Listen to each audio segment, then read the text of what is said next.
اس دنیا میں کوئی ایسی جگہ نہیں جو خانہ کعبہ کی طرح مقدس اور مرکزی حیثیت رکھتی ہو۔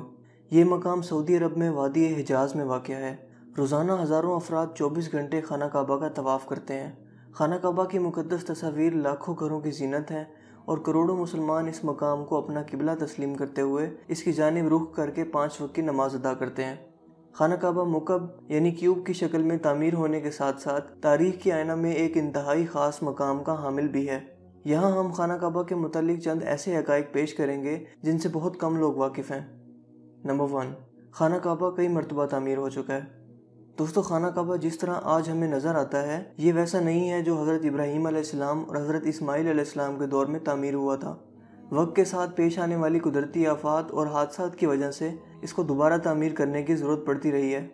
بے شک ہم سب جانتے ہیں کہ خانہ کعبہ کی دوبارہ تعمیر کا ایک بہت بڑا حصہ نبی کریم صلی اللہ علیہ وآلہ وسلم کی زندگی میں نبوت ملنے سے قبل ممکن ہو چکا تھا۔ یہ وہ وقت تھا جب نبی کریم صلی اللہ علیہ وآلہ وسلم نے ایک بڑی خون ریزی کو اپنی دور اندیشی سے روکا تھا۔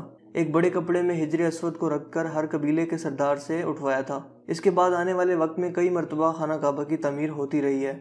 آخر میں خانہ کعبہ کی تفصیل سے آرائش 1996 میں ہوئی تھی، جس کے نتیجے میں بہت سارے پتھروں کو ہٹا دیا گیا تھا اور بنیاد کو مضبوط کر کے نئی چھت ڈالی گئی تھی۔ یہ اب تک کی آخری بڑی تعمیر ہے اور اب خانہ کعبہ کی عمارت کو پہلے سے کہیں زیادہ محفوظ تصور کیا جاتا ہے۔ نمبر 2، خانہ کعبہ کے 2 دروازے اور ایک کھڑکی ہوا کرتی تھی۔ دوستو، دوبارہ تعمیر کیے جانے سے قبل خانہ کعبہ کا ایک دروازہ اندر داخل ہونے کے لیے اور ایک باہر جانے کے لیے استعمال ہوتا تھا۔ ایک زمانہ تک خانہ کعبہ میں ایک کھڑکی ہوا کرتی تھی۔ خانہ کعبہ کی جو شکل آج موجود ہے اس میں صرف دروازہ موجود ہے، لیکن کھڑکی اب ختم ہو چکی ہے۔ نمبر 3، خانہ کعبہ کے مختلف رنگ۔ ہم لوگوں نے خانہ کعبہ کو ہمیشہ کالے رنگ کی کسوہ اور سونے کے دھاگوں میں دیکھنے کی ایسی عادت ہو چکی ہے کہ ہم اس کو کسی اور رنگ میں تصور بھی نہیں کر سکتے۔ یہ روایت عباسد، جن کی گھر کا رنگ کالا تھا، کے دور سے چلی آ رہی ہے، لیکن اس سے قبل خانہ کعبہ مختلف رنگ کے غلاف سے ڈھکا رہتا تھا۔ ان رنگوں میں ہرا، لال اور سفید رنگ شامل ہیں۔ نمبر 4، خانہ کعبہ کی چابیاں ایک خاندان کی تحویل میں ہیں۔ فتح مکہ کے وقت نبی کریم صلی اللہ علیہ وآلہ وسلم کو خانہ کعبہ کی چابیاں دی گئی تھیں، لیکن بجائے اس کے کہ آپ صلی اللہ علیہ وآلہ وسلم یہ چابیاں اپنے پاس رکھتے، آپ صلی اللہ علیہ وآلہ وسلم نے یہ چابیاں بنی شائبہ خاندان کے عثمان بن طلحہ کو واپس کر دیں۔ اس وقت سے آج تک وہ ان چابیوں کے روایتی رکھوال ہیں اور نبی کریم صلی اللہ علیہ وآلہ وسلم کے نادر الفاظ کی روشنی میں یہ چابیاں ہمیشہ ان کے پاس ہی محفوظ رہیں گی۔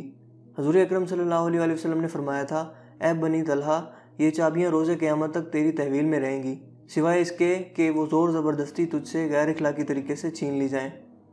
نمبر 5، پہلے خانہ کعبہ عوام کے لیے کھلا رہتا تھا۔ دوستو، پہلے خانہ کعبہ ہفتہ میں 2 مرتبہ عوام کے لیے کھلا ہوتا تھا اور کوئی بھی خانہ کعبہ کے اندر داخل ہو کر عبادت کر سکتا تھا، لیکن موجودہ زمانے میں زائرین کی تعداد زیادہ ہونے کی وجہ سے اور دوسری وجوہات کی بنا پر خانہ کعبہ کو اب سال میں صرف 2 مرتبہ کھولا جاتا ہے اور اس میں صرف اعلیٰ شخصیات اور خاص مہمان ہی داخل ہو سکتے ہیں۔ نمبر 6، خانہ کعبہ کے آس پاس تیراکی کی جا سکتی تھی۔ دوستو، خانہ کعبہ کے وادی کے نچلے حصے میں ہونے کی وجہ سے دیگر مسائل میں سے ایک مسئلہ یہ بھی تھا کہ جب بارش ہوا کرتی تھی تو وادی میں سیلاب آ جایا کرتا تھا۔ یہ مکہ جیسے شہر کے لیے کوئی انوکھی بات نہیں تھی، لیکن یہ بات دوسرے مسائل کی وجہ بنتی تھی۔ اس وقت یہاں سیلاب کی روک تھام اور نکاسی آب کا نظام موجود نہیں تھا۔ بارش کے آخری دنوں میں خانہ کعبہ پانی میں آدھا ڈوبا رہتا تھا، اور یقیناً یہاں پر آپ کے ذہن میں ایک سوال آتا ہوگا کہ کیا اس وجہ سے طواف کعبہ رک گیا تھا؟ ہرگز نہیں، مسلمانوں نے کعبہ کے ارد گرد تیراکی شروع کر دی تھی۔ نمبر 7، تزئین و آرائش کروانے والے حکمرانوں کے نام کی تختی۔ کئی سال تک بہت لوگ اندازہ لگاتے رہے کہ خانہ کعبہ اندر سے کیسا نظر آتا ہے۔ وہ لوگ خوش نصیب ہیں جن کو خانہ کعبہ کے اندر داخل ہونے کی سعادت ملی، اور ایک خوش نصیب وہ ہیں جن کو تصویر بنانے کا موقع ملا، اور لاکھوں لوگوں نے یہ تصویریں انٹرنیٹ پر آن لائن دیکھی۔ خانہ کعبہ کا اندر کا حصہ سنگ مرمر اور ہرے رنگ کے کپڑے سے ڈھکا ہوا ہے۔ جس دور کے حکمران نے خانہ کعبہ کی دوبارہ آرائش کروائی تھی، اس نے خانہ کعبہ کے اندر اپنے نام کی تختی بھی لگوائی۔ نمبر 8، خانہ کعبہ کی تعداد 2 ہے۔ دوستو، خانہ کعبہ کے بالکل اوپر جنت میں ایک اور خانہ کعبہ موجود ہے۔ اس کا ذکر قرآن پاک میں بھی آتا ہے، اور نبی پاک صلی اللہ علیہ وآلہ وسلم نے بھی اس بات کی نشاندہی کی ہے۔ اللہ کے نبی صلی اللہ علیہ وآلہ وسلم نے معراج کا واقعہ سناتے ہوئے فرمایا، جب مجھے بیت المعمور دکھایا گیا تو میں نے حضرت جبرائیل علیہ السلام سے پوچھا۔ انہوں نے جواب دیا کہ یہ بیت المعمور ہے، جہاں 70,000 فرشتے روزانہ اللہ کی عبادت کرتے ہیں، اور جب وہ یہاں سے جاتے ہیں تو واپس نہیں آتے، مطلب ہمیشہ نیا دستہ آتا ہے۔ نمبر 9، حجر اسود۔ دوستو کیا آپ نے کبھی اس بات پر غور کیا ہے کہ حجر اسود چاندی کے سانچے میں کیوں گھرا رہتا ہے؟ کچھ لوگوں کا خیال ہے کہ حجر اسود امویاد کی فوج کے ہاتھوں مارے گئے پتھر لگنے کی وجہ سے ٹوٹ گیا تھا جب وہ مکہ پر قابض تھے، جبکہ یہ پتھر عبداللہ بن زبیر کی ملکیت میں تھا۔ کچھ ذرائع کے مطابق حجر اسود بحرین سے تعلق رکھنے والے اسماعیلی گروپ ککماٹینز کے ہاتھوں ٹوٹ گیا تھا۔ ان لوگوں کا یہ خیال تھا کہ حج مبارک ایک توہین پرستی کا عمل ہے۔ اپنی بات کو سچ ثابت کرنے کے لیے ان لوگوں نے 10,000 حجاج کو مار کر ان کی باقیات کو آب زمزم کے کنویں میں پھینک دیا تھا۔ یہ غیر انسانی عمل کافی نہیں ہے۔ یہ شیطان حجر اسود کو عرب کے مشرق میں لے گئے اور پھر عراق کے شہر کوفہ لے گئے، جہاں اس کے عوض تاوان وصول کیا گیا، جب ان کو مجبور کیا گیا تھا کہ وہ اس کو خلیفہ عباسط کو واپس کر دیں۔ جب اسے واپس کیا گیا تھا تو یہ ٹکڑوں میں تھا، اور اس کو یکجان کرنے کا صرف ایک ہی طریقہ سمجھ آیا تھا کہ اس کو چاندی کے سانچے میں رکھا جائے۔ کچھ تاریخ دانوں کے مطابق اس مقدس پتھر کے کچھ حصے آج بھی کہیں گم ہیں۔ نمبر 10، خانہ کعبہ مکعب کی شکل کا نہیں ہے۔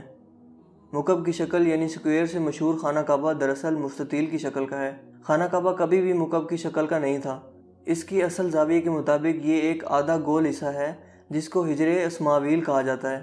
نبی کریم صلی اللہ علیہ وسلم کو نبوت ملنے سے پہلے جب خانہ کعبہ کی دوبارہ تعمیر ہوئی تھی، تب قریش نے اس بات کی حامی بھری تھی کہ وہ حلال کمائی سے ہی اس کی تعمیر مکمل کریں گے۔ اس کا مطلب یہ ہے کہ جوئے، لوٹ مار، جسم فروشی اور سود جیسے حرام کاموں سے کمایا ہوا پیسہ استعمال نہیں ہوگا۔ قریش اتنے امیر تجارتی شہر میں ہونے کے باوجود اتنی رقم جمع کرنے میں ناکام ہو چکے تھے جو خانہ کعبہ کی تعمیر اس کے اصل سائز اور رقبہ کے حساب سے کر سکیں۔ انہوں نے خانہ کعبہ کی چھوٹی عمارت تعمیر کی اور اس کی دیواریں مٹی کی اینٹوں سے بنائی، جس کو حجر اسماعیل کہا جاتا ہے، حالانکہ اس کا حضرت اسماعیل سے کوئی تعلق نہیں، جو کہ خانہ کعبہ کے حقیقی قطر کی جانب اشارہ کرتی تھیں۔ اپنی زندگی کے آخری حصہ میں حضرت محمد صلی اللہ علیہ وسلم نے خانہ کعبہ کی دوبارہ تعمیر کا ارادہ کیا تھا، مگر یہ عظیم فریضہ انجام دینے سے پہلے ہی آپ صلی اللہ علیہ وسلم جہاں فانی سے کوچ کر گئے۔ خلیفہ عبداللہ بن زبیر کے دور حکومت کے چند سال کے مختصر وقفہ میں خانہ کعبہ اپنی اسی شکل میں موجود تھا جس میں نبی پاک صلی اللہ علیہ وسلم نے دیکھا تھا۔ دوستوں مجھے امید ہے آج کی یہ ویڈیو آپ کے لیے کافی انٹرسٹنگ ہوئی ہوگی اور آپ کی انفارمیشن میں اضافے کا باعث بنی ہوگی۔ اگر ویڈیو آپ کو اچھا لگا تو اس ویڈیو کو لائک کیجیے اور شیئر کیجیے۔ مزید اس طرح کی ویڈیوز کے لیے آپ ہمارے چینل کو ضرور سبسکرائب کیجیے۔ میں تھا آپ کا دوست حسیب شفقت اور آپ دیکھ رہے تھے ہنسی ٹی وی۔ میں ملوں گا آپ سے ایک نئی انٹرسٹنگ ویڈیو میں، تب تک کے لیے اپنا بہت سا خیال رکھیے گا۔ Thanks for watching.